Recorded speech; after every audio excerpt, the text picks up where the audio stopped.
बिस्मिल्लाहिर्रहमानिर्रहीम अस्सलाम वालेकुम। खेडा दे नाल मैं मुफाज करीम। नाजरीन, दूजे T20 मैच विच जनूबी अफ्रीका ने इंडिया नूं हर शोबे विच आउट क्लास करता ते 51 रन्स तो हराता। जे मैच की गल करिए तो 214 रन्स का टारगेट दिता ते इत्थे क्विंटन डिकॉक की तारीफ बनती है। IPL खेडते रहे ने ते रिटायरमेंट लैके वापस आए ने सिर्फ अपने मुल्क वास्ते। उन्होंने परफॉर्म किया ते 90 रन्स की शानदार इनिंग्स खेडी ते इहदे विच 7 छक्के ते 5 चौके शामिल ने। तारीफ बनती है इस खिलाड़ी की क्योंकि यही इंटेंट यही जज्बा चाहिए होंदा है। ते कैप्टन की गल करिए एडन मार्करम की 29 रन से आउट होए ते इंडियन टीम के वास्ते एक बड़ी कहते ना मजाइया चीज़ यह है कि अर्शदीप सिंह ने एक ओवर में 7 वाइडा कीतियां ते 18 रन खादे ने ते बिल्कुल घबराई हुई सी, हाथ पैर फुले हुए थे। फिर टारगेट की गल आए तो 162 रन से पूरी इंडियन टीम आउट हो गई। अभिषेक शर्मा कहते सन कि जी छक्के चौके मारनगे, एशिया कप से बड़ा अच्छा इन्होंने परफॉर्म किया है। उन्हें भी फ्लॉप नजर आए तो वह सिर्फ 17 रन से आउट होए। तो शुभमन गिल मैं समझदा सब तो वड्डी पर्ची इस टाइम इंडियन टीम में एशिया कप भी फ्लॉप नजर आया तो हम सीरीज़ में भी जो गंदा करा रहे इंडिया को। तो मुजाहिर अवान साहब मौजूद ने। मुजाहिर साहब किद्दां वेखदे कल दी है जी शर्मिंदगी वाली हार है इंडिया की?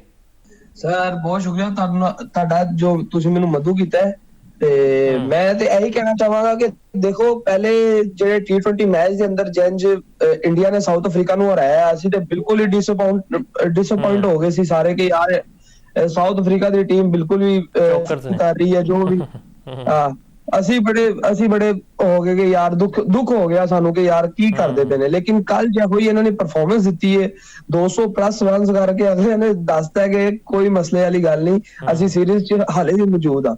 ਲੇਕਿਨ ਅੱਛਾ ਪਰਫਾਰਮ ਕੀਤਾ। ਮੈਨੂੰ ਤਾਂ ਡੀ ਕੁਕ ਦੀ ਬੈਟਿੰਗ ਬਹੁਤ ਕਮਾਲ ਲੱਗੀ ਹੈ ਜੋ ਉਹਨਾਂ ਨੇ ਇੱਕ ਸੀਨੀਅਰ ਪਲੇਅਰ ਹੋਣ ਦੇ ਨਾਤੇ ਉਹਨਾਂ ਨੇ ਦੱਸਿਆ ਹੈ ਕਿ ਸੀਨੀਅਰ ਪਲੇਅਰ ਕਿਉਂ ਜ਼ਰੂਰੀ ਨੇ ਟੀਮ ਦੇ ਵਿੱਚ। ਬਹੁਤ ਅੱਛਾ ਪਰਫਾਰਮ ਕੀਤਾ। ਉਸ ਤੋਂ ਬਾਅਦ ਮੈਂ ਤਾਂ ਇਹੀ ਕਹਿਣਾ ਚਾਹਾਂਗਾ ਜਦੋਂ ਇੰਡੀਆ ਦੇ ਉੱਤੇ ਚੜ ਕੇ ਕੋਈ ਟੀਮ ਖੇਲਦੀ ਹੈ ਤੇ ਇੰਡੀਆ ਦੀ ਟੀਮ ਜਿਹੜੀ ਹੈ ਬੁਖਲਾ ਜਾਂਦੀ ਹੈ। ਕਦੇ ਵੀ ਤੁਸੀਂ ਵੇਖਿਆ ਪਾਕਿਸਤਾਨ ਵੀ ਅਗਰ ਚੜ ਕੇ ਖੇਲਦਾ ਤੇ ਉਹ ਟੈਨਸ਼ਨ 'ਚ ਆ ਜਾਂਦੇ ਨੇ, ਥੋੜੀ ਜਿਹੀ ਗਲਤ ਸ਼ਾਟਾਂ ਖੇਲਦੇ ਨੇ, ਹੋ ਜਾਂਦਾ ਪਾਕਿਸਤਾਨ ਤੋਂ। ਲੇਕਿਨ ਫਿਰ ਵੀ ਪਾਕਿਸਤਾਨ ਜਦੋਂ ਚੜ ਕੇ ਖੇਲਦਾ ਹੈ ਉਦੋਂ ਇੰਡੀਆ ਬੁਖਲਾ ਜਾਂਦੀ ਹੈ। ਅੱਜ ਸਾਊਥ ਅਫਰੀਕਾ ਨੇ ਉਹ ਕਰਕੇ ਵਿਖਾਇਆ, ਜੈਨ ਜੀ ਚੜ ਕੇ ਖੇਲੇ ਨੇ ਤੇ ਇੰਡੀਆ ਬਿਲਕੁਲ ਹੀ ਹੱਥ ਪੈਰ ਫੁੱਲੇ ਹੋਏ ਸੀ ਉਹਨਾਂ ਤੇ, ਉਹਨਾਂ ਨੂੰ ਸਮਝ ਨਹੀਂ ਸੀ ਆ ਰਹੀ ਸੀ ਕੀ ਕਰੀਏ। ਤੁਸੀਂ ਖੁਦ ਵੇਖ ਸਕਦੇ ਹੋ ਕਿ ਸ਼ੁਭਮਨ ਗਿੱਲ ਨੇ ਕਿਹੋ ਜਿਹੀ ਸ਼ਾਟ ਮਾਰ ਕੇ ਆਊਟ ਹੋਏ ਨੇ।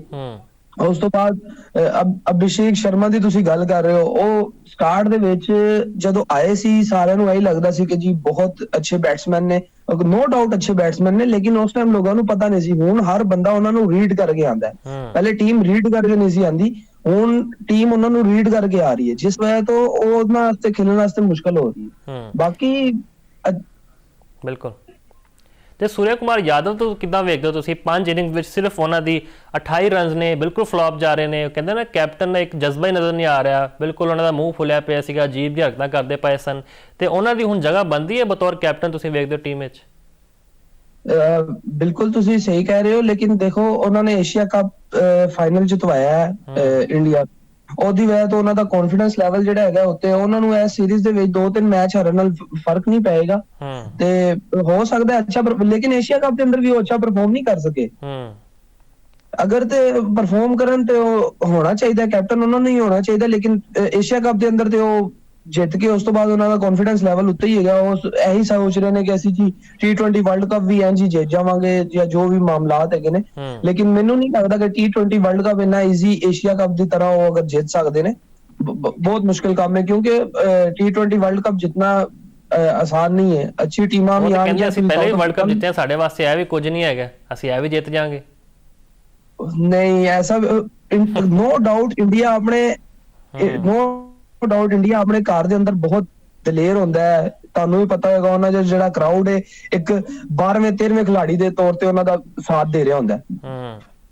ਤੇ ਮੇਰੇ ਖਿਆਲ ਨਾਲ ਤੇ ਜਦੋਂ ਤੱਕ ਪਰਫਾਰਮ ਨਹੀਂ ਕਰਨਗੇ ਉਸ ਵੇਲੇ ਤੱਕ ਤੇ ਜਿੱਤਣਗੇ ਨਹੀਂ। ਤੇ ਦੂਸਰਾ ਤੁਸੀਂ ਜੋ ਕਪਤਾਨੀ ਦਾ ਕਹਿ ਰਹੇ ਸੀ, ਕਪਤਾਨੀ ਮੇਰੇ ਖਿਆਲ ਨਾਲ ਤਾਂ ਹਾਲੇ ਚੱਲਣ ਦੇਣੀ ਚਾਹੀਦੀ ਹੈ ਜੋ ਵੀ ਉਹਨਾਂ ਦਾ ਕੰਮ ਹੈਗਾ, ਕਿਉਂਕਿ ਇੰਨੀ ਜਲਦੀ ਇੰਡੀਅਨ ਬੋਰਡ ਕਦੀ ਵੀ ਉਹਨਾਂ ਨੂੰ ਕੈਪਟਨਸੀ ਤੋਂ ਚੇਂਜ ਨਹੀਂ ਕਰੇਗਾ। ਤੇ ਬੁਮਰਾ ਦੀ ਗੱਲ ਕਰੀਏ, ਉਹ ਕਹਿੰਦੇ ਸਨ ਕਿ ਯਾਰਕਰ ਮਾਰਦੇ ਨੇ, ਬੜੇ ਖਤਰਨਾਕ ਬੋਲਰ ਨੇ, ਪੂਰਾ ਮੈਚ ਹੀ ਖਤਮ ਕਰ ਦਿੰਦੇ ਨੇ। ਉਹ ਵੀ ਕੱਲ ਫੁੱਲ ਟਾਸ ਦੇਈ ਜਾ ਰਹੇ ਸੀਗੇ। ਜਾਨਸਨ ਛੱਕੇ ਮਾਰਦਾ ਪਿਆ ਸੀ ਉਹਨਾਂ ਨੂੰ, ਕੁਇੰਟਨ ਡਿਕੌਕ ਨੇ ਧੁਲਾਈ ਕੀਤੀ। ਤੇ ਉਹਨਾਂ ਦੀ ਜਿਹੜੀ ਫਾਰਮ ਵਾਇਰ ਹੋਈ ਹੈ, ਤੁਸੀਂ ਕਿਵੇਂ ਸਮਝਦੇ ਹੋ? ਬਿਲਕੁਲ ਤੁਸੀਂ ਬਿਲਕੁਲ ਸਹੀ ਗੱਲ ਕਰ ਰਹੇ ਹੋ ਕਿ ਬੁਮਰਾ ਜਦੋਂ ਤੋਂ ਅਨਫਿਟ ਹੋ ਕੇ ਵਾਪਸ ਆਏ ਨੇ ਨਾ, ਜਦੋਂ ਤੋਂ ਉਹਨਾਂ ਦਾ ਉਸ ਤੋਂ ਬਾਅਦ ਥੋੜੇ ਬੁਮਰਾ ਸਾਨੂੰ ਉਹ ਨਜ਼ਰ ਨਹੀਂ ਆ ਰਹੇ ਜੋ ਬੁਮਰਾ ਹੈ ਸੀ। ਜਿੰਜ ਪਹਿਲੇ ਉਹ ਕਰਦੇ ਸੀ ਬੋਲਿੰਗ ਯਾਰਕ ਵਗੈਰਾ ਬਾਉਂਸ ਵਗੈਰਾ ਜੋ ਵੀ ਉਹਨਾਂ ਦਾ ਕਰਦੇ ਸੀ, ਲੇਕਿਨ ਹੁਣ ਬੜਾ ਸਾਨੂੰ ਨਾ ਪਿੱਛੇ ਪਿੱਛੇ ਨਜ਼ਰ ਆ ਰਹੇ ਨੇ, ਥੋੜੀ ਮਾਰ ਵੀ ਪੈ ਰਹੀ ਹੈ ਉਹਨਾਂ ਨੂੰ। ਤੇ ਕੱਲ ਅਸਲ 'ਚ ਸੀਨ ਹੈ ਕੱਲ ਥੋੜੀ ਪਿਚ ਵੀ ਉਹੋ ਜਿਹੀ ਸੀ ਜਿਹਦੇ ਅੰਦਰ ਥੋੜਾ ਸਕੋਰ ਜ਼ਿਆਦਾ ਹੋ ਰਿਹਾ ਸੀ, ਜਿਹਦੀ ਵਜ੍ਹਾ ਤੋਂ ਬੁਮਰਾਹ ਨੂੰ ਮਾਰ ਪੈ ਗਈ ਹੈ, ਛੱਕੇ ਵਗੈਰਾ ਪੈ ਗਏ ਨੇ। ਤੇ ਨੋ ਡਾਊਟ ਬੁਮਰਾਹ ਬਹੁਤ ਅੱਛੇ ਬੋਲਰ ਨੇ, ਹੋ ਜਾਂਦਾ ਹੈ ਕੋਈ ਇੱਕ ਆਧਾ ਮੈਚ ਵੱਡੇ ਵੱਡੇ ਬੋਲਰ ਨਹੀਂ ਪਰਫਾਰਮ ਕਰ ਸਕਦੇ, ਲੇਕਿਨ ਬੁਮਰਾਹ ਬਹੁਤ ਅੱਛੇ ਬੋਲਰ ਨੇ। ਉਮੀਦ ਹੈ ਕਿ ਨੈਕਸਟ ਮੈਚ ਦੇ ਵਿੱਚ ਉਹਨਾਂ ਦੀ ਬੋਲਿੰਗ ਵੇਖਣ ਨੂੰ ਮਿਲੇਗੀ, ਲੋਕ ਕਹਿਣਗੇ ਕਿ ਹਾਂ ਭਾਈ ਉਹ ਪੁਰਾਣਾ ਬੁਮਰਾਹ ਸਾਨੂੰ ਨਜ਼ਰ ਆ ਰਿਹਾ ਹੈ ਜਾਂ ਜੋ ਵੀ। ਮੁਜ਼ਾਹਿਰ ਸਾਹਿਬ ਜॉनसन ਨੇ ਬੜੀ ਅੱਛੀ ਬੋਲਿੰਗ ਕੀਤੀ ਤੇ ਅਭਿਸ਼ੇਕ ਸ਼ਰਮਾ ਨੂੰ ਆਊਟ ਕੀਤਾ, ਆਊਟਸਾਈਡ ਐਜ ਜੋ ਹੈ ਬਾਲ ਨੂੰ ਸਮਝ ਨਹੀਂ ਸਕੇ, ਕਹਿੰਦੇ ਨਾ ਇੱਕ ਜੱਜ ਨਹੀਂ ਕਰ ਸਕੇ। ਤੇ ਇਹ ਜਿਹੜੇ ਸਾਡੇ ਬੋਲਰ ਨੇ ਇਹ ਕਿਉਂ ਨਹੀਂ ਉਹਦੀ ਵੀਕਨੈਸ ਫੜ ਸਕੇ ਅਭਿਸ਼ੇਕ ਦੀ? ਉਹਨੇ ਤੇ ਵੱਧ ਕੇ ਛੱਕੇ ਮਾਰੇ ਸਾਨੂੰ ਏਸ਼ੀਆ ਕੱਪ ਵਿੱਚ।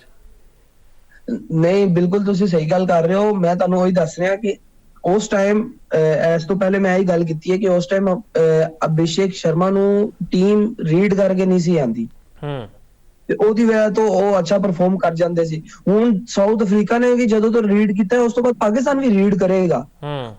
ਤੁਸੀਂ ਦੇਖਿਆ ਹੋਵੇਗਾ ਜੈਨ ਉਹਨੇ ਫਸਟ ਮੈਚ ਦੇ ਅੰਦਰ ਇੰਡੀਆ ਪਾਕਿਸਤਾਨ ਦਾ ਜਿਹੜਾ ਏਸ਼ੀਆ ਕੱਪ ਦੇ ਅੰਦਰ ਪਹਿਲਾ ਮੈਚ ਹੋਇਆ ਸੀ, ਜੈਨ ਅਭਿਸ਼ੇਕ ਸ਼ਰਮਾ ਨੇ ਫਸਟ ਮੈਚ ਦੇ ਅੰਦਰ ਖੇਲਿਆ ਸੀ, ਸੈਕਿੰਡ ਮੈਚ ਦੇ ਅੰਦਰ ਉਂਝ ਨਹੀਂ ਖੇਲ ਸਕਿਆ। ਲੇਕਿਨ ਉਮੀਦ ਹੈ ਕਿ ਪਾਕਿਸਤਾਨ ਇਸ ਵਾਰੀ ਉਹਨੂੰ ਰੀਡ ਕਰਕੇ ਖੇਲੇਗਾ। ਔਰ ਇੰਜ ਸਾਊਥ ਅਫਰੀਕਾ ਨੇ ਉਹਨੂੰ ਫੜਿਆ ਹੋਇਆ ਸੀ ਲਾਸਟ ਮੈਚ ਵੀ, ਤੁਸੀਂ ਫਸਟ ਜਿਹੜਾ T20 ਅਗੇਂਸਟ ਇੰਡੀਆ ਦੇ ਸਾਊਥ ਅਫਰੀਕਾ ਨੇ ਖੇਲਿਆ, ਉਹਦੇ ਅੰਦਰ ਵੀ ਉਹਨੂੰ ਇੰਨਾ ਮੌਕਾ ਨਹੀਂ ਦਿੱਤਾ ਖੇਲਣ ਦਾ ਕਿ ਖੇਲੇ ਜਾਂ ਜੋ ਵੀ, ਉਹਨੂੰ ਬੋਡੀ ਲਾਈਨ ਤੇ ਵੀ ਬੋਲਾਂ ਕਰਾਈਆਂ, ਸਾਰਾ ਕੁਝ ਉਸ ਹਿਸਾਬ ਨਾਲ ਉਹਨੂੰ ਰੀਡ ਕਰਕੇ ਖੇਲੇ ਨੇ। ਤੇ ਉਮੀਦ ਹੈ ਕਿ ਪਾਕਿਸਤਾਨੀ ਬੋਲਰ ਵੀ ਉਹਨੂੰ ਬਿਲਕੁਲ ਰੀਡ ਕਰਕੇ ਹੀ ਖੇਲਣਗੇ ਤੇ ਮੇਰੇ ਖਿਆਲ ਨਾਲ ਤੇ ਅੱਛਾ ਪਰਫਾਰਮ ਕਰਨਗੇ। ਅਭਿਸ਼ੇਕ ਸ਼ਰਮਾ ਇੰਨਾ ਨਹੀਂ ਕਰ ਸਕਦੇ ਮੇਰੇ ਖਿਆਲ ਨਾਲ। ਤੇ ਵਰਲਡ ਕੱਪ ਦੀ ਜਿਹੜੀ ਟਿਕਟ ਦੀ ਫਰੋਖ ਦਾ ਐਲਾਨ ਤੁਹਾਨੂੰ ਪਤਾ ਹੋ ਚੁੱਕਿਆ ਹੈ ਤੇ ਲੋਕ ਧਵਾ-ਧਵ ਖਰੀਦ ਵੀ ਰਹੇ ਨੇ।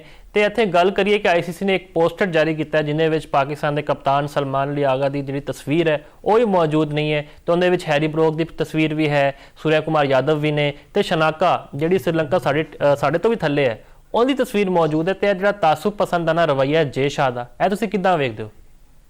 ਇਹ ਬਿਲਕੁਲ ਗਲਤ ਹੈ। ਦੇਖੋ ICC ਇੰਟਰਨੈਸ਼ਨਲ ਕ੍ਰਿਕਟ ਬੋਰਡ ਹੈ, ਲੇਕਿਨ ਜਦੋਂ ਦਾ ਜੇ ਸ਼ਾਹ ਆਏ ਨੇ ਉਹਨਾਂ ਨੇ ਤੇ ਇਹਨੂੰ ਇੰਡੀਅਨ ਕ੍ਰਿਕਟ ਕਾਉਂਸਲ ਬਣਾਤਾ ਹੈ।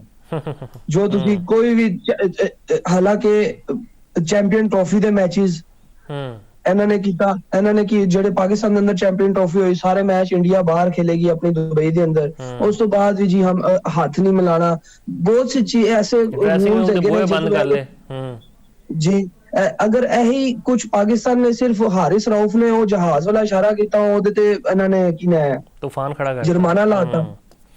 ਬਿਲਕੁਲ। ਉਸ ਤੋਂ ਬਾਅਦ ਇਹ ਹੁਣ ਤੁਸੀਂ ਵੇਖ ਸਕਦੇ ਹੋ ਵਨਡੇ ਕੇ ODI ਸੀਰੀਜ਼ ਦੇ ਅੰਦਰ ਨਹੀਂ ਟੈਸਟ ਸੀਰੀਜ਼ ਦੇ ਅੰਦਰ ਸ਼ਾਇਦ ਕਿ ਬੁਮਰਾਹ ਨੇ ਉਹਨੂੰ ਬੋਨਾ ਗਿਆ ਬਹੂਮਾ ਨੂੰ, ਉਹਦੇ ਤੇ ਕੋਈ ਬਿਲਕੁਲ ਕੋਈ ਜੁਰਮਾਨਾ ਨਹੀਂ ਹੈਗਾ। ਬਿਲਕੁਲ ਗਲਤ ਹੈ ਕਿ ਇਹ ਇੱਕ ਤਾਸੁਬਾਨਾ ਸੋਚ ਦੇ ਨਾਲ ਚੱਲਦੇ ਪਏ ਨੇ। ਉਹ ਕਿਸੇ ਵੀ ਹਰ ਕਿਸਮ ਦੀ ਕੋਸ਼ਿਸ਼ ਕਰਦੇ ਨੇ ਕਿ ਅਸੀਂ ਪਾਕਿਸਤਾਨ ਨੂੰ ਆਸਟ੍ਰੇਲੀਆ ਹੋਵੇ, ਨਿਊਜ਼ੀਲੈਂਡ ਹੋਵੇ ਜਾਂ ਕੋਈ ਵੀ ਟੀਮ ਹੋਏ, ਉਹਦੇ ਜੇ ਇਖਤਲਾਫ ਚੱਲਦੇ ਹੋਣ ਇੰਡੀਅਨ ਬੋਰਡ ਨਾਲ, ਉਹ ਵੀ ਕੱਲ ਜਿੱਤ ਕੇ ਕਵਾਂਗੇ ਜੀ ਅਸੀਂ ਹੱਥ ਨਹੀਂ ਮਿਲਾਉਂਦੇ। ਤੇ ਇੰਡੀਆ ਜਿਹੜੀ ਮਿਸਾਲ ਕਾਇਮ ਕਰ ਰਿਹਾ ਹੈ ਇਹ ਤੇ ਬਿਲਕੁਲ ਠੀਕ ਨਹੀਂ ਹੈ।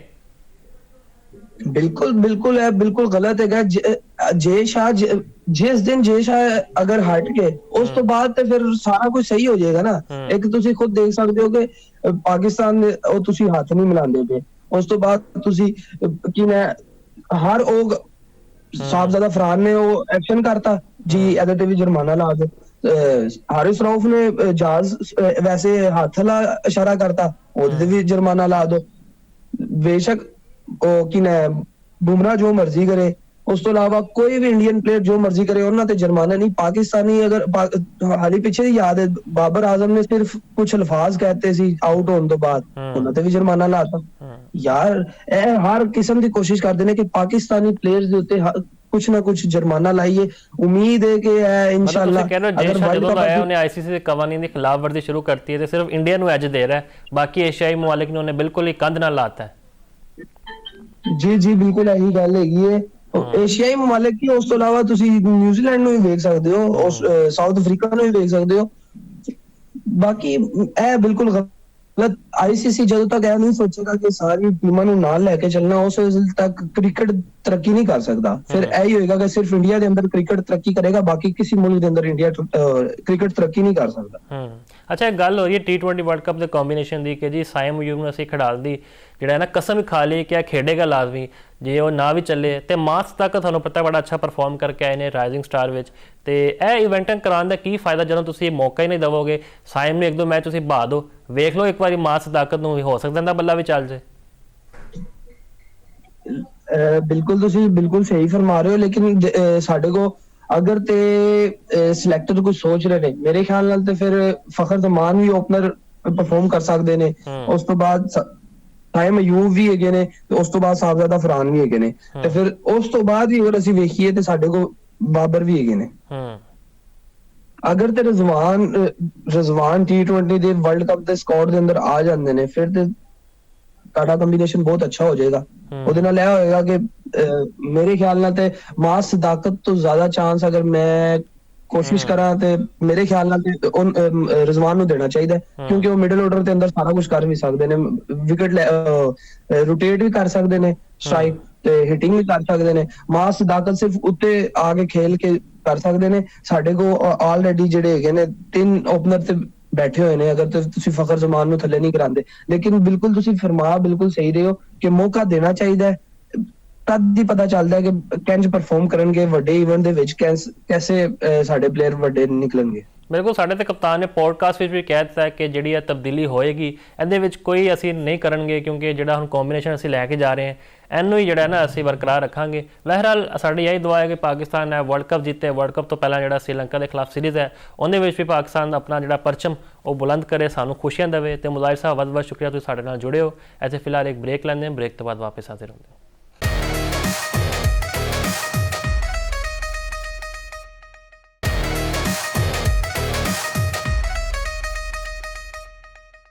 ਬ੍ਰੇਕ ਤੋਂ ਬਾਅਦ ਖੁਸ਼ਾਮਦੀਦ। ਇੰਡੀਆ ਦੀ ਭੈੜੀ ਹਾਰ ਦੇ ਬਾਰੇ ਅਸੀਂ ਗੱਲ ਕਰਦੇ ਪਏ ਸਨ ਕਿ ਜੀ 51 ਰਨਸ ਤੋਂ ਹਰਾਤਾ ਦੂਜੇ T20 ਮੈਚ ਵਿੱਚ। ਬਿਲਕੁਲ ਫਲॉप ਨਜ਼ਰ ਆਈ ਇੰਡੀਆ ਦੀ ਟੀਮ। ਜੇ ਅਸੀਂ ਸਾਊਥ ਅਫਰੀਕਾ ਦੀ ਗੱਲ ਕਰੀਏ, ਕੁਇੰਟਨ ਡਿਕੌਕ ਨੇ ਜਿਹੜੀ ਧੁਲਾਈ ਕੀਤੀ ਇਹਨਾਂ ਦੀ, 90 ਰਨਸ ਦੀ ਸ਼ਾਨਦਾਰ ਇਨਿੰਗਸ ਖੇਡੀ ਹੈ ਤੇ 7 ਛੱਕੇ ਲਾਏ ਨੇ ਤੇ 5 ਚੌਕੇ ਲਾਏ ਨੇ। ਤੇ ਅਰਸ਼ਦੀਪ ਸਿੰਘ ਬਾਰੇ ਅਸੀਂ ਗੱਲ ਕਰਦੇ ਪਏ ਸਨ ਕਿ ਜੀ ਇਹ ਦੁਨੀਆ ਦਾ ਕਹਿੰਦੇ ਜੀ ਬਹੁਤ ਵੱਡਾ ਬੋਲਰ ਹੈ, ਇਹ ਜਦੋਂ ਅੱਗੇ ਆਉਂਦਾ ਤੇ ਅਗਲੇ ਘਬਰਾ ਜਾਂਦੇ। ਇਹ ਤੇ ਸਾਨੂੰ ਆਪ ਘਬਰਾਇਆ ਨਜ਼ਰ ਆਇਆ ਤੇ ਇਹਨੇ 7 ਵਾਈਡਾਂ ਦਿੱਤੀਆਂ ਇੱਕ ਓਵਰ ਵਿੱਚ ਤੇ 18 ਰਨਸ ਦਿੱਤੇ ਨੇ। ਤੇ ਇਹ ਤੁਸੀਂ ਵੇਖ ਲਓ, ਇਹ ਹਾਲ ਹੈ ਇੰਡੀਆ ਦੀ ਬੋਲਿੰਗ ਲਾਈਨ ਦਾ। ਤੇ ਯਾਸਿਰ ਸਾਹਿਬ ਸਾਡੇ ਨਾਲ ਮੌਜੂਦ ਨੇ। ਯਾਸਿਰ ਸਾਹਿਬ, ਇਹ ਜਿਹੜੀ ਬਦਤਰੀਨ ਸ਼ਿਕਸਤ ਹੋਈ ਹੈ ਤੁਸੀਂ ਕਿੱਦਾਂ ਵੇਖਦੇ ਹੋ? ਬਹੁਤ ਹੀ ਭੈੜੀ ਕੀਤੀ ਸੀ ਸਾਊਥ ਅਫਰੀਕਾ ਨੇ। ਟੈਸਟ ਮੈਚਸ ਤੋਂ ਬਾਅਦ ਜਿਸ ਤਰ੍ਹਾਂ ਵਨਡੇ ਸੀਰੀਜ਼ ਵੀ ਖੇਡੀ ਤੇ ਬਹੁਤ ਹੀ ਅੱਛਾ ਖੇਡੇ। ਘਰ ਦੇ ਵਿੱਚ ਖੇਡਣਾ ਇੰਡੀਆ ਦੇ, ਫਿਰ ਟਾਸ ਵੀ ਇੰਡੀਆ ਦਾ, ਗਰਾਊਂਡ ਵੀ ਇੰਡੀਆ ਦਾ, ਤੇ ਪਿਚ ਵੀ ਟਿਪੀਕਲ ਇੰਡੀਅਨ ਪਿਚ ਹੁੰਦੀ ਹੈ ਨਾ, ਪਾਟਾ ਪਿਚ, ਬੈਟਿੰਗ ਪਿਚ ਸੀ। ਉਹਦੇ ਉੱਤੇ ਜਿਸ ਤਰ੍ਹਾਂ ਫਿਰ ਕੁਇੰਟਨ ਡਿਕੌਕ ਨੇ ਵਾਰੀ ਲਾਈ ਹੈ ਨਾ ਮੁਫਾਜ਼ ਸਾਹਿਬ, ਉਹ ਸ਼ਾਨਦਾਰ ਸੀ। 7 ਸੈਂਚਰੀਆਂ ਨੇ ਇਹਦੀਆਂ 23 ਵਨਡੇ ਇਨਿੰਗਸ ਦੇ ਵਿੱਚ, ਔਰ 90 ਸਕੋਰ 45 ਗੇਂਦਾਂ ਸੀ। ਤੇ ਰਨ ਆਊਟ ਜਿਹੜਾ ਹੋਇਆ ਨਾ, ਉਹ ਵੀ ਜਿਹੜਾ ਆਪਣੀ ਗਲਤੀ ਦੇ ਨਾਲ ਰਨ ਆਊਟ ਹੋ ਗਿਆ। ਅਗਰ ਉਹ ਖੇਡਦਾ ਰਹਿੰਦਾ ਤੇ ਲੱਗਦਾ ਇੰਜ ਕਿ ਕਾਫੀ ਦੇਰ ਖੇਡਦਾ ਰਹਿੰਦਾ, ਮਤਲਬ ਉਹਨੂੰ ਆਊਟ ਕਰਨ ਵਾਲਾ ਕੋਈ ਚਾਂਸ ਲੱਗ ਹੀ ਨਹੀਂ ਰਿਹਾ ਸੀ। ਕੋਈ ਬਾਲ ਨਾ ਸੀਮ ਹੋਇਆ ਨਾ ਸਵਿੰਗ ਹੋਇਆ। ਅਰਸ਼ਦੀਪ ਸਿੰਘ ਹੋਵੇ ਜਾਂ ਜਸਪ੍ਰੀਤ ਬੁਮਰਾਹ ਨੂੰ ਤਾਂ ਜਦੋਂ ਦੇ ਸਾਹਿਬਜ਼ਾਦਾ ਫਰਹਾਨ ਨੇ 3 ਛੱਕੇ ਲਾਏ ਨੇ ਨਾ ਏਸ਼ੀਆ ਕੱਪ ਦੇ ਵਿੱਚ, ਤੇ ਹੁਣ ਤਾਂ ਹਰ ਬੰਦਾ ਹੀ ਜਿਹੜਾ ਨਾ ਉਹਨੂੰ ਪੈ ਰਿਹਾ। 4 ਛੱਕੇ ਉਹਨੂੰ ਪਏ ਨੇ, 5 ਛੱਕੇ ਅਰਸ਼ਦੀਪ ਨੂੰ ਪਏ। ਅਰਸ਼ਦੀਪ ਜਦੋਂ 11ਵਾਂ ਓਵਰ ਕਰਨ ਆਇਆ ਤੇ ਉਹਦੇ ਕੋਲ ਤਾਂ ਬਾਲ ਹੀ ਨਹੀਂ ਹੋ ਰਹੀ ਸੀ ਮੁਫਾਜ਼ ਸਾਹਿਬ। ਮਤਲਬ ਅੱਗੇ ਬਾਲ ਨੂੰ ਕੀਤਾ, ਉਹਨੇ ਛੱਕਾ ਮਾਰਿਆ ਕੁਇੰਟਨ ਡਿਕੌਕ ਨੇ। ਉਸ ਤੋਂ ਬਾਅਦ ਦੇਖੋ ਤੁਸੀਂ ਬਾਹਰ ਸੁੱਟਣੀਆਂ ਸ਼ੁਰੂ ਕਰ ਦਿੱਤੀਆਂ, ਵਾਈਡ ਦੇ ਆਫ ਸਟੰਪ ਦਾ ਜਿਹੜਾ ਵਾਈਡ ਸੀ ਉਹਦੇ ਕੋਲ ਗੇਂਦਾਂ ਕਰਨੀਆਂ ਸ਼ੁਰੂ ਕਰ ਦਿੱਤੀਆਂ। ਲੈਗ ਸਟੰਪ ਤੋਂ ਬਾਹਰ ਜਾ ਰਹੀ ਹੈ, ਫੁੱਲ ਟਾਸ ਜਾ ਰਹੀ ਹੈ, ਬਹੁਤ ਪਿੱਛੇ ਜਾ ਰਹੀ ਹੈ। ਤੇ ਬੜੀ ਹੀ ਬੇਰਹਿਮੀ ਨਾਲ ਜਿਹੜੀ ਦਿਫਾ ਕਰਦੇ ਪਏ ਸਨ ਕਿ ਜੀ ਬਾਲ ਡਿਊ ਫੈਕਟਰ ਸੀਗਾ ਤੇ ਗੀਲਾ ਸੀਗਾ ਤੇ ਉਹਦੇ ਹੱਥ ਵਿੱਚ ਬਾਲ ਨਹੀਂ ਆ ਰਹੀ ਸੀਗੀ ਤੇ ਐਸੀ ਵਾਸਤੇ ਵਾਈਡਾਂ ਹੋਈਆਂ ਤੇ ਇੱਕ ਨਾਰਮਲ ਚੀਜ਼ ਹੈ। ਤੇ ਮੁਫਾਜ਼ ਸਾਹਿਬ ਦੂਸਰੀ ਵਾਰੀ ਦੇ ਵਿੱਚ ਤਾਂ ਡਿਊ ਜ਼ਿਆਦਾ ਹੋਣੀ ਸੀ ਨਾ। ਤੇ ਜਦੋਂ ਸਾਊਥ ਅਫਰੀਕਾ ਬੋਲਿੰਗ ਕਰਨ ਆਇਆ, ਇੰਜ ਲੱਗਿਆ ਜਿਸ ਤਰ੍ਹਾਂ ਸੈਂਚੁਰੀਅਨ ਦੀ ਪਿੱਚ ਹੈ ਜਾਂ ਬਰਥ ਦੀ ਪਿੱਚ ਹੈ। ਬਾਉਂਸ ਦੇਖੋ, ਪਹਿਲੀਆਂ 3 ਜਿਹੜੀਆਂ ਵਿਕਟਾਂ ਉੱਤੇ ਆਊਟ ਹੋਏ ਨੇ, ਸ਼ੁਭਮਨ ਗਿੱਲ, ਸੂਰਿਆ ਕੁਮਾਰ ਯਾਦਵ, ਤੇ ਉਸ ਤੋਂ ਬਾਅਦ ਜਿਹੜਾ ਬੱਚਾ ਹੈ ਅਭਿਸ਼ੇਕ ਸ਼ਰਮਾ, ਇਹਨਾਂ ਨੂੰ ਕਿਦੋਂ ਤੱਕ ਬਚਾਏਗਾ? ਦੇਖੋ ਏਸ਼ੀਆ ਕੱਪ ਦੇ ਵਿੱਚ ਵੀ ਜਦੋਂ ਉਹਨੇ ਸਕੋਰ ਕਰਨਾ ਛੱਡਿਆ, ਜਦੋਂ ਰਾਣਾ ਫਹੀਮ ਅਸ਼ਰਫ ਨੇ ਉਹਨੂੰ ਆਊਟ ਕਰਨ ਦਾ ਤਰੀਕਾ ਦਰਿਆਫਤ ਕੀਤਾ ਕਿ ਇਸ ਤਰ੍ਹਾਂ ਇਹਨੂੰ ਫੜਿਆ ਜਾ ਸਕਦਾ ਹੈ, ਮਤਲਬ ਸਲੋਅਰ ਰਨ ਸੁੱਟੋ। ਤੇ ਉਸ ਤੋਂ ਬਾਅਦ ਇਹ ਜਿਹੜਾ ਨਾ ਘਰ ਤੇ ਇੱਥੇ ਹੁਣ ਲੈਂਥ ਦੀ ਜਿਹੜੀ ਬੋਲਿੰਗ ਕੀਤੀ ਹੈ ਮਾਰਕੋ ਯੈਨਸਨ ਨੇ, ਉਹ ਦੇਖੋ ਉਸ ਤੋਂ ਪਹਿਲਾਂ ਉਹਨੇ ਇਸ ਤਰ੍ਹਾਂ ਹੀ ਸੀ ਉਹਨਾਂ ਨੂੰ ਕਿ ਜਿਸ ਤਰ੍ਹਾਂ ਕੁਇੰਟਨ ਡਿਕੌਕ ਵਾਰੀ ਲਾ ਕੇ ਗਿਆ ਨਾ, ਤੇ ਅਸੀਂ ਵੀ ਜਿਹੜਾ ਨਾ 213 ਹੱਸਦੇ ਚੇਜ਼ ਕਰ ਲਾਂਗੇ। ਉਹ ਲੇਕਿਨ ਜਦੋਂ ਬੋਲਿੰਗ ਕਰਨ ਆਇਆ ਨਾ ਅਫਰੀਕਾ, ਚਾਹੇ ਉਹ ਲੁੰਗੀਨ ਸ਼ੁਭਮਨ ਗਿੱਲ ਨੂੰ ਬਾਲ ਹੋਵੇ ਜਾਂ ਫਿਰ ਅਭਿਸ਼ੇਕ ਸ਼ਰਮਾ ਨੂੰ, ਲੈਂਥ ਤੋਂ ਉੱਤੋਂ ਜਿਸ ਤਰ੍ਹਾਂ ਬਾਹਰ ਨਿਕਲਿਆ ਮਾਰਕੋ ਯੈਨਸਨ ਦਾ ਬਾਲ, ਤੇ ਉਹ ਦੇਖਣ ਦੇ ਕਾਬਿਲ ਸੀ, ਬੜਾ ਹੀ ਖੂਬਸੂਰਤ ਬਾਲ ਸੀ। ਉਸ ਤੋਂ ਬਾਅਦ ਸੂਰਿਆ ਕੁਮਾਰ ਯਾਦਵ, ਜਿਹੜਾ ਪਿਛਲੇ 20 ਵਾਰੀਆਂ 'ਚ T20 ਦੇ ਵਿੱਚ ਸਿਰਫ 13 ਦੀ ਐਵਰੇਜ ਹੈ, ਔਰ ਸਿਰਫ ਮੈਨੂੰ ਲੱਗਦਾ ਸਿਆਸੀ ਸਰਪ੍ਰਸਤੀ ਹੈ ਨਰਿੰਦਰ ਮੋਦੀ ਦੀ, ਜਿਹਦੀ ਵਜ੍ਹਾ ਨਾਲ ਕਪਤਾਨ ਨੇ ਸੂਰਿਆ ਕੁਮਾਰ ਯਾਦਵ ਨੇ, ਤੇ ਬੜਾ ਸ਼ੌਕਿੰਗ ਹੈਗਾ। ਹਾਂਜੀ 13 ਦਾ ਬੈਟਿੰਗ ਐਵਰੇਜ, 120 ਦਾ ਸਟ੍ਰਾਈਕ ਰੇਟ ਹੈ। ਹੁਣ ਤੇ ਯਾਦ ਕਰ ਰਹੇ ਨੇ ਰੋਹਿਤ ਸ਼ਰਮਾ ਤੇ ਵਿਰਾਟ ਕੋਹਲੀ ਨੂੰ ਕਿ ਉਹਨਾਂ ਨੂੰ ਅਸੀਂ ਅਰਲੀ ਰਿਟਾਇਰਮੈਂਟ ਜਿਹੜਾ ਨਾ ਦਿਲਾਤੀ, ਕਿਉਂਕਿ 15 ਫਰਵਰੀ ਨੂੰ ਵੱਡਾ ਮੈਚ ਆਉਣ ਲੱਗਾ ਜੀ ਮੁਫਾਜ਼ ਸਾਹਿਬ, ਪਾਕਿਸਤਾਨ ਇੰਡੀਆ ਦਾ। ਬਿਲਕੁਲ ਇਸ ਤਰ੍ਹਾਂ ਹੀ ਹੈ। ਤੇ ਅਸੀਂ ਗੱਲ ਕਰੀਏ ਸ਼ੁਭਮਨ ਗਿੱਲ ਦੀ, ਤੇ ਮੈਨੂੰ ਸਭ ਤੋਂ ਵੱਡਾ ਪਰਚੀ ਆਈ ਇਨਸਾਨ ਲੱਗਦਾ ਹੈ। ਏਸ਼ੀਆ ਕੱਪ ਵਿੱਚ ਵੀ ਇਹਦਾ ਬੱਲਾ ਫਲॉप ਰਿਹਾ ਤੇ ਹੁਣ ਵੀ 0 ਤੇ ਆਊਟ ਹੋਇਆ। ਉਹ ਕਹਿੰਦੇ ਨੇ ਗ੍ਰਾਸ ਰੂਟ ਦੇ ਉੱਤੇ ਆਇਆ, ਪਤਾ ਨਹੀਂ ਕਿਹੜੇ ਗ੍ਰਾਸ ਰੂਟ ਦੇ ਉੱਤੇ ਆਇਆ, ਸਾਨੂੰ ਵੀ ਦੱਸ ਦਿਓ ਫਿਰ। ਦੇਖੋ ਨਾ, ਅਗਰ ਤਾਂ ਬਿਨਾਂ ਕੋਈ ਟੈਲੈਂਟ ਨਾ ਹੋਵੇ, ਸੰਜੂ ਸੈਮਸਨ ਨੇ ਨਾ 3 ਸੈਂਚਰੀਆਂ ਸਕੋਰ ਕੀਤੀਆਂ ਤੇ ਓਪਨ ਕੀਤੀਆਂ। ਲਾਸਟ ਟਾਈਮ ਜਦੋਂ ਸਾਊਥ ਅਫਰੀਕਾ ਗਏ ਸੀ ਨਾ T20 ਸੀਰੀਜ਼, 5 ਜਾਂ 4 T20 ਮੁਕਾਬਲੇ ਖੇਡ ਕੇ ਆਏ ਨੇ। ਤਿਲਕ ਵਰਮਾ ਨੰਬਰ 3 ਦੇ ਉੱਤੇ 2 ਸੈਂਚਰੀਆਂ ਕੀਤੀਆਂ, ਸੰਜੂ ਨੇ ਉੱਤੇ 2 ਸੈਂਚਰੀਆਂ, 3 ਉਹਦੀ ਇੰਟਰਨੈਸ਼ਨਲ ਸੈਂਚਰੀਆਂ ਨੇ। ਸਟ੍ਰਾਈਕ ਰੇਟ ਵੀ ਅੱਛਾ ਖਾਸਾ ਹੈ। ਦੇਖੋ ਮੁਹੰਮਦ ਸ਼ਮੀ ਹਜੇ ਵੀ ਖੇਡ ਸਕਦਾ ਹੈ। ਤੁਸੀਂ ਮਾਈਕਲ ਨਸੀਰ ਦੀ ਮਿਸਾਲ ਦੇਖ ਲਓ, ਆਸਟ੍ਰੇਲੀਆ ਨੇ ਐਸ਼ਜ਼ ਦੇ ਵਿੱਚ ਉਹਨੂੰ ਖਿਲਾਇਆ, ਤੀਸਰਾ ਟੈਸਟ ਮੈਚ ਖੇਡ ਰਿਹਾ ਸੀ। ਤੇ ਏਜ ਬ੍ਰੈਡ ਹੌਜ ਹੋਵੇ, ਸ਼ੇਨ ਵੌਨ ਹੋਵੇ, ਮੁਰਲੀਧਰਨ ਹੋਵੇ, ਇਹਨਾਂ ਵਾਸਤੇ ਨਹੀਂ ਹੁੰਦੀ। ਮਤਲਬ ਮੁਹੰਮਦ ਸ਼ਮੀ ਦਾ ਜਿਹੜਾ ਰਿਕਾਰਡ ਹੈ ਨਾ, ਇੰਡੀਆ ਦੇ ਵਿੱਚ ਹੋਵੇ ਜਾਂ ਆਊਟਸਾਈਡ ਇੰਡੀਆ ਹੋਵੇ, ਇੱਕ ਵੱਡਾ ਬੋਲਰ ਹੈ। ਉਹਦੇ ਨਾਲ ਜ਼ਿਆਦਤੀ ਕੀਤੀ, ਫਿਰ ਮੁਹੰਮਦ ਸਿਰਾਜ ਨਾਲ ਜ਼ਿਆਦਤੀ ਕੀਤੀ। ਤੁਸੀਂ ਦੇਖੋ ਉਹ ਤਾਂ ਮੁਸਲਮਾਨ ਸੀ, ਮੁਸਲਮਾਨਾਂ ਦੇ ਨਾਲ ਵੀ ਇੱਕ ਤਾਸੁਬ ਹੈ ਇਹਨਾਂ ਦਾ, ਤੇ ਫਿਰ ਆਪਣੀ ਹੀ ਜ਼ਾਤ ਬਰਾਦਰੀ ਦੇ ਵਿੱਚ ਵੀ ਇਹਨਾਂ ਦਾ ਤਾਸੁਬ ਹੈ। ਸੰਜੂ ਸੈਮਸਨ, ਉਹਦੀ ਸ਼ਾਇਦ ਉਹ ਬੈਕਗ੍ਰਾਉਂਡ ਨਹੀਂ ਹੈ ਜੋ ਕਿ ਸ਼ੁਭਮਨ ਗਿੱਲ ਦਾ ਬੈਕਗ੍ਰਾਉਂਡ ਹੈ। ਸ਼ੁਭਮਨ ਗਿੱਲ ਦੇ ਜਿੱਥੇ ਹੱਥ ਪੈਂਦੇ ਨੇ ਉਹ ਸਾਰੇ ਇੰਡੀਆ ਨੂੰ ਪਤਾ, ਤੇ ਆਵਾਜ਼ਾਂ ਇੰਡੀਆ ਵੱਲੋਂ ਆ ਰਹੀਆਂ ਨੇ ਕਿ ਇਹ ਪਰਚੀ ਹੈ, ਬਹੁਤ ਵੱਡੀ ਪਰਚੀ ਹੈ ਸ਼ੁਭਮਨ ਗਿੱਲ। ਉਸ ਤੋਂ ਬਾਅਦ ਜਿਹੜਾ ਰਵੱਈਏ ਤੋਂ ਗੱਲ ਯਾਦ ਆ ਗਈ ਕਿ ਕੱਲ ICC ਨੇ ਇੱਕ ਆਪਣੇ ਆਫੀਸ਼ੀਅਲ ਪੇਜ ਤੇ ਇੱਕ ਪੋਸਟ ਜਾਰੀ ਕੀਤੀ, ਯਾਨੀ ਟਿਕਟ ਪੋਸਟਰ ਜਿਹਨੂੰ ਕਹਿੰਦੇ ਅਸੀਂ, ਉਹਦੇ ਵਿੱਚ ਜਿਹੜਾ ਹੈਰੀ ਬਰੋਕ ਦੀ ਪਿਕਚਰ ਵੀ ਸੀਗੀ। ਈਵਨ ਕਿ ਸ਼ਨਾਕਾ ਜਿਹੜੀ ਸ਼੍ਰੀਲੰਕਾ ਟੀਮ ਸਾਡੇ ਤੋਂ ਵੀ ਥੱਲੇ ਹੈ, ਉਹਦੀ ਤਸਵੀਰ ਵੀ ਮੌਜੂਦ ਸੀਗੀ। ਸੂਰਿਆ ਕੁਮਾਰ ਯਾਦਵ ਵੀ ਸਨ ਤੇ ਪਾਕਿਸਤਾਨ ਦੇ ਕਪਤਾਨ ਸਲਮਾਨ ਅਲੀ ਆਗਾ ਨਹੀਂ ਮੌਜੂਦ ਸਨ। ਤੇ ਕੀ ਵਜ੍ਹਾ ਤੁਸੀਂ ਸਮਝਦੇ ਹੋ ਜੇ ਸ਼ਾਹ ਜਦੋਂ ਦਾ ਆਇਆ ਹੈ ਇਹ ICC ਦੀ ਕਵਾਨੀਨ ਦੀ ਖੁੱਲ੍ਹਮ ਖੁੱਲ੍ਹਾ ਖਿਲਾਫਵਰਜ਼ੀ ਕਰਦਾ ਪਿਆ? ਹਾਂਜੀ, ਪਾਗਲ ਹੋ ਗਿਆ ਨਾ। ਹੁਣ ਜਿਸ ਤਰ੍ਹਾਂ ਪਾਗਲ ਹੋ ਜਾਂਦਾ ਬੰਦਾ ਤੇ ਫਿਰ ਇਸ ਤਰ੍ਹਾਂ ਦੀ ਊਟ ਪਟਾਂਗ ਹਰਕਤਾਂ ਕਰਦਾ ਹੈ, ਤੇ ਉਹਦਾ ਨੁਕਸਾਨ ਦੇਖੋ ICC ਨੂੰ ਵੀ ਭੁਗਤਣਾ ਪੈ ਰਿਹਾ। ਜਿਹੜਾ ਸਭ ਤੋਂ ਵੱਡਾ ਬ੍ਰੌਡਕਾਸਟਰ ਸੀ ਨਾ, ਜਿਹਨੇ 2024 ਤੋਂ 2027 ਤੱਕ ਬ੍ਰੌਡਕਾਸਟਿੰਗ ਰਾਈਟ ਲਿੱਤੇ ਹੋਏ ਸੀ, ਇੰਡੀਆ ਦਾ ਵੀ ਬ੍ਰੌਡਕਾਸਟਰ ਸੀ, ਉਹਨੇ ਜਿਹੜਾ ਨਾ $3 ਅਰਬ ਚ ਲਏ ਸੀ ਤੇ ਉਹ ਵਿਡਰॉ ਕਰ ਗਿਆ ਮੁਫਾਜ਼ ਸਾਹਿਬ। 1.4 ਦੇ ਵਿੱਚ ਇੱਕ ਨਵਾਂ ਜਿਹੜਾ ਬ੍ਰੌਡਕਾਸਟ, ਉਸ ਤੋਂ ਅੱਧੇ ਤੋਂ ਵੀ ਅੱਧੇ ਪੈਸਿਆਂ ਦੇ ਵਿੱਚ ਜਿਹੜਾ ਨਾ ਬ੍ਰੌਡਕਾਸਟਿੰਗ ਲੈਣ ਵਾਸਤੇ ਆ ਰਿਹਾ ਅੱਗੇ। ਇਹੀ ਉਹ ਰੀਜ਼ਨਸ ਨੇ ਕਿ ਮਤਲਬ ਪਾਕਿਸਤਾਨ ਇੱਕ ਤਾਕਤ ਹੈ ਇੰਟਰਨੈਸ਼ਨਲ ਕ੍ਰਿਕਟ ਦੀ। ਪਾਕਿਸਤਾਨ ਨੂੰ ਕੱਢ ਕੇ ਜਾਂ ਪਾਕਿਸਤਾਨ ਨੂੰ ਇਸ ਤਰ੍ਹਾਂ ਦੀਆਂ ਜਿਹੜੀਆਂ ਹੋਛੀਆਂ ਹਰਕਤਾਂ ਹੈ, ਮਤਲਬ ਪੋਸਟਰ ਚ ਨਾ ਲਾਣਾ, ਤੇ ਉਸ ਤੋਂ ਬਾਅਦ ਉਹ ਗਰਾਊਂਡ ਦੇ ਵਿੱਚ ਆ ਕੇ ਸਿਆਸੀ ਬਿਆਨਾਤ ਦੇਣੇ, ਫਿਰ ਹੱਥ ਨਾ ਮਿਲਾਣਾ, ਇਹ ਸਾਰੀਆਂ ਚੀਜ਼ਾਂ ਉਲਟੀਆਂ ਹੀ ਪੈ ਰਹੀਆਂ ਨੇ ਇੰਡੀਆ ਦੇ ਉੱਤੇ। ਮਤਲਬ ਇੰਡੀਆ ਜਿਸ ਤਰ੍ਹਾਂ ਇਹ ਹਰਕਤਾਂ ਕਰਦਾ ਜਾਏਗਾ, ਨਾ ਸਿਰਫ ਐਕਸਪੋਜ਼ ਹੁੰਦਾ ਜਾਏਗਾ, ਬਲਕਿ ਬਾਕੀ ਜਿਹੜੇ ਕ੍ਰਿਕਟ ਬੋਰਡ ਨੇ ਨਾ ਮੁਫਾਜ਼ ਸਾਹਿਬ, ਉਹ ਵੀ ਇਹਨਾਂ ਨੂੰ ਕੋਈ ਜ਼ਿਆਦਾ ਪਸੰਦ ਨਹੀਂ ਕਰਦੇ। ਠੀਕ ਹੈ, ਇਸ ਟਾਈਮ ਇਹਨਾਂ ਕੋਲ ਪੈਸਾ ਜ਼ਿਆਦਾ ਹੈ ਕਿਉਂਕਿ ਆਬਾਦੀ ਜ਼ਿਆਦਾ ਹੈ, 1.5 ਅਰਬ ਆਬਾਦੀ ਨੇ, ਆਬਾਦੀ ਦੀ ਵਜ੍ਹਾ ਨਾਲ ਉਹਨਾਂ ਦੀ ਜਿਹੜੀ ਕਮਰਸ਼ੀਅਲ ਵੈਲਿਊ ਉਹ ਜ਼ਿਆਦਾ ਹੈ।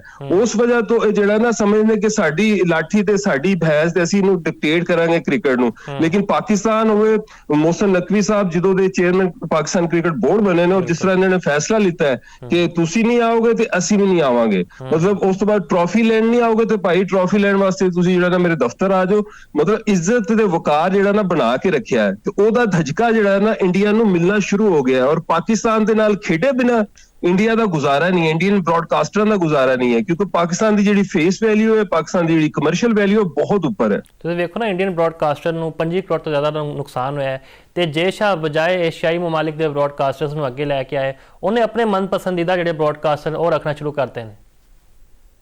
ਹਾਂਜੀ, ਉਹ ਹਰ ਪਾਸੇ ਆਪਣੇ ਮਨਪਸੰਦਾ। ਯੈਸ ਸਰ, ਜਿਹੜੇ ਕਹਿਣਗੇ ਜਿਸ ਤਰ੍ਹਾਂ ਕਪਤਾਨ ਸੂਰਿਆ ਕੁਮਾਰ ਯਾਦਵ ਹੈ, ਉਹਨੂੰ ਜਿਸ ਤਰ੍ਹਾਂ ਉਹਨਾਂ ਨੇ ਸਬਕ ਪੜਾਇਆ ਕਿ ਤੂੰ ਜਾ ਕੇ ਹੱਥ ਨਹੀਂ ਮਿਲਾ, ਹਾਲਾਂਕਿ ਦੇਖੋ ਪਹਿਲਾਂ ਤਾਂ ਮੀਸਰਾ ਬਣ ਕੇ ਮੋਹਸਨ ਨਕਵੀ ਸਾਹਿਬ ਨਾਲ ਬੈਠ ਕੇ ਹੱਥ ਵੀ ਮਿਲਾਇਆ ਤੇ ਗੱਲਾਂ ਵੀ ਕਰਦਾ ਰਿਹਾ, ਮਤਲਬ ਆਪਣੇ ਬਾਰੇ ਚ ਹਾਂਜੀ ਡਿਨਰ ਵੀ ਕਰਦਾ ਰਿਹਾ, ਦੱਸਦਾ ਵੀ ਰਿਹਾ ਕਿ ਮੈਂ ਕਿੱਥੋਂ ਕਿੱਥੋਂ ਖੇਡਦਾ ਰਿਹਾ। ਤੇ ਉਸ ਤੋਂ ਬਾਅਦ ਜਦੋਂ ਉੱਥੋਂ ਸਖਤੀ ਹੋਈ ਕਿ ਤੇ ਯਾਰ ਕੰਮ ਖਰਾਬ ਹੋ ਜਾਣਾ, ਤੂੰ ਸਾਡੀ ਆਵਾਮ ਜਿਹੜੀ ਹੈ ਨਾ ਗੁੱਸੇ 'ਚ ਆ ਜਾਣੀ ਤੇ ਅਸੀਂ ਵੋਟ ਵੀ ਤਾਂ ਲੈਣੇ, ਫਿਰ ਉਸ ਤੋਂ ਬਾਅਦ ਉਹਨਾਂ ਨੇ ਯੂ ਟਰਨ ਲਿਆ, ਫਿਰ ਹੱਥ ਵੀ ਨਹੀਂ ਮਿਲਾਣਾ ਤੇ ਟਰੋਫੀ ਵੀ ਨਹੀਂ ਲੈਣੀ। ਤੇ ਉਸ ਤੋਂ ਬਾਅਦ ਜਿਹੜਾ ਨਾ ਉਹ ਜਿਸ ਤਰ੍ਹਾਂ ਉਹ ਕੀਤੀ ਗਈ ਸੀ ਪੋਸਟ ਮੈਚ ਦੇ ਵਿੱਚ ਗੁਫ਼ਤਗੂ ਕੀਤੀ ਗਈ ਸੀ ਸੂਰਿਆ ਕੁਮਾਰ ਯਾਦਵ ਵੱਲੋਂ ਬੜੀ ਹੀ ਬੇਹੂਦਾ ਕਿਸਮ ਦੀ। ਤੇ ਇਹ ਜਿਹੜੀਆਂ ਚੀਜ਼ਾਂ ਹੈ ਨਾ ਕਿ ਆਪਣੇ ਲੋਕਾਂ ਨੂੰ, ਜਿਹੜੇ ਮਨਪਸੰਦ ਲੋਕਾਂ ਨੂੰ ਜਦੋਂ ਤੁਸੀਂ ਨਵਾਜ਼ੋਗੇ ਔਰ ਗੈਰ ਕ੍ਰਿਕਟਿੰਗ ਡਿਸੀਜਨ, ਮਤਲਬ ਜਿਹਦਾ ਕ੍ਰਿਕਟ ਦੇ ਨਾਲ ਕੋਈ ਤਾਲੁਕ ਨਹੀਂ ਹੋਏਗਾ, ਤੇ ਉਹਦਾ ਨੁਕਸਾਨ ਜਿਹੜਾ ਨਾ ਫਿਰ ਮਾਰਕੀਟ ਨੂੰ ਜ਼ਰੂਰ ਹੋਏਗਾ, ਬ੍ਰੌਡਕਾਸਟਰਾਂ ਨੂੰ ਵੀ ਨੁਕਸਾਨ ਹੋਏਗਾ, ICC ਨੂੰ ਵੀ ਨੁਕਸਾਨ ਹੋਏਗਾ। ਇਹ ਤਾਂ ਦੇਖਣਾ ਅੱਗੇ ਆਉਣ ਵਾਲੇ ਵਕਤ 'ਚ ਜੇ ਸ਼ਾਹ ਨੂੰ ਹੱਥ ਜੋੜ ਕੇ ਕਹਿਣਗੇ ਭਾਵੇਂ ਤੁਸੀਂ ਇੱਥੋਂ ਨਿਕਲੋ ਜਾਂ ਆਪਣੇ ਪਾਗਲ ਮੋਦੀ ਨੂੰ ਸਮਝਾਓ ਕੁਝ। ਬਿਲਕੁਲ ਯਾਸਰ ਸਾਹਿਬ, ਇਹ ਜਿਹੜੀ ਓਛੀ ਕਰ ਰਹੇ ਨੇ ਹਰਕਤਾਂ ਇੰਡੀਆ ਵਾਲੇ, ਇਹ ਨੁਕਸਾਨ ਉਠਾਉਣਾ ਪੈ ਰਿਹਾ ਉਹਨਾਂ ਨੂੰ। ਪਹਿਲੇ ਸਲਾਮ ਨਹੀਂ ਲੈਂਦੇ ਸਨ, ਫਿਰ ਬੂਹੇ ਬੰਦ ਕਰ ਲਏ ਸੀ ਡਰੈਸਿੰਗ ਰੂਮ ਦੇ, ਤੇ ਅੱਜ ਆਪਣੇ ਗੜੇ ਵਿੱਚ ਆਪ ਹੀ ਡਿੱਗਦੇ ਜਾ ਰਹੇ ਨੇ। ਤੇ ਸਾਡੀ ਤਾਂ ਇਹ ਦੁਆ ਹੈ ਕਿ ਕ੍ਰਿਕਟ ਅੱਗੇ ਵਧੇ, ਕਿਉਂਕਿ ਕ੍ਰਿਕਟ ਇਹ ਜ਼ਰੀਆ ਹੈ ਜਿਹੜਾ ਮੁਹੱਬਤ ਨੂੰ ਅੱਗੇ ਲੈ ਕੇ ਆਉਂਦਾ ਹੈ ਤੇ ਭਾਈਚਾਰੇ ਨੂੰ ਫਰੋਗ ਦਿੰਦਾ ਹੈ। ਬਹਰਹਾਲ ਇੰਡੀਆ ਇਹ ਚੀਜ਼ਾਂ ਨਹੀਂ ਸਮਝਦਾ ਤੇ ਉਹ ਫਿਰ ਜਿਹੜਾ ਹੈ ਨਾ ਆਪਣਾ ਇੰਜੋਏ ਕਰੇ। ਤੇ ਇਹ ਸਾਰੇ ਮੌਜ਼ੂਆਤ ਸਨ ਜਿਨ੍ਹਾਂ ਉੱਤੇ ਅਸੀਂ ਚਾਨਣ ਪਾਇਆ। ਮੈਨੂੰ ਦਿਓ ਇਜਾਜ਼ਤ। ਅੱਲਾ ਹਾਫਿਜ਼ ਨਾਸਰ।